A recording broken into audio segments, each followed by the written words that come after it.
নির্বাচনী ব্যবস্থাকে কলুষমুক্ত রাখতে হবে, রাষ্ট্রীয় ক্ষমতার প্রভাব মুক্ত রাখতে হবে। সৈয়দা রিজওয়ানা হাসান তিনি যেটা বলেছেন, অন্তর্বর্তী সরকার রাজনীতি করার আকাঙ্ক্ষা নেই এবং নতুন রাজনৈতিক দল কিংস পার্টি নয়। ডক্টর হাসানাত আলী, দেখেন, আমি শুধু আমার এই ছোট্ট জীবনে যদি সত্যি সত্যি এটা কিংস পার্টি হয়ে থাকে, আমি জানি না, যেহেতু রিজওয়ানার স্টেটমেন্ট আপনি দিলেন, অন্তর্বর্তীকালীন সরকারের প্রধান, তার কোনো রাজনৈতিক উচ্চাভিলাষ আছে বলে অন্তত আমরা এখন পর্যন্ত জানি না, জানা থাকার কথা নয়। কোনো কিংস পার্টি কিন্তু টিকে থাকেনি। 1/11-এর পরে আপনার ফেরদৌস আহমেদ কুরাইশিকে দিয়ে বাড়ি থেকে ধরে ধরে নিয়ে যে রাজনীতিবিদদেরকে নিয়ে কিংস পার্টি করার চেষ্টা করা হয়েছে, দিন শেষে কিন্তু কিছু করা যায়নি।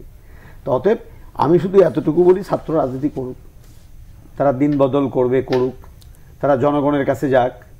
নির্বাচনের মধ্য দিয়ে জনগণ যদি তাদের প্রতি আস্থা রাখে, বিশ্বাস রাখে, ক্ষমতায় আসে, আমরা দেখি।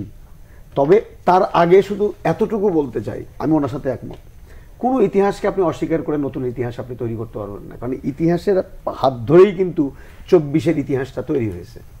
69-এ বলেন আপনি জোহাসারের সেই বলিদান, রক্তদানকে আপনি কি অস্বীকার করবেন? আপনি 3 জোটের রূপরেখা, আমরা পার্লামেন্টারি ডেমোক্রেসি ফিরে আনলাম, প্রেসিডেন্সিয়াল ডেমোক্রেসি থেকে অস্বীকার করবেন? অস্বীকার করার তো সুযোগ নাই। এবং এটিও বাস্তবতা যে বাংলাদেশে 3বার রাষ্ট্রীয় ক্ষমতা থাকা দলটি কিন্তু এখনো সক্রিয়ভাবে মাঠে। গত 18 বছর তাদেরকে নিশ্চিহ্ন করার জন্য সরকারের পক্ষ থেকে শত চেষ্টা করা হয়েছে। এই যে নতুন দল, এই দলের গ্রহণযোগ্যতা তাহলে কিসের উপর নির্ভর করবে? গ্রহণযোগ্যতা নির্ভর করতে কর্মকাণ্ডের উপরে, মানুষ তাদেরকে কতটুকু গ্রহণ করছে তার উপরে। তারা কিন্তু এখন পর্যন্ত বলেনি তারা কি করতে চান। ওনার বক্তব্যে বললেন আমরা নতুন বাংলাদেশের দিকে যেতে চাই, পুরাতন নিয়ে আমরা কিছু করতে চাই না। ভালো কথা, কি কি কাজ করবেন? বিএনপি 31 দফা দিয়েছে, একদম সুস্পষ্ট হবে তারা কি কি করবেন, এবং সেটি এই বিপ্লবের আগেই দিয়েছেন।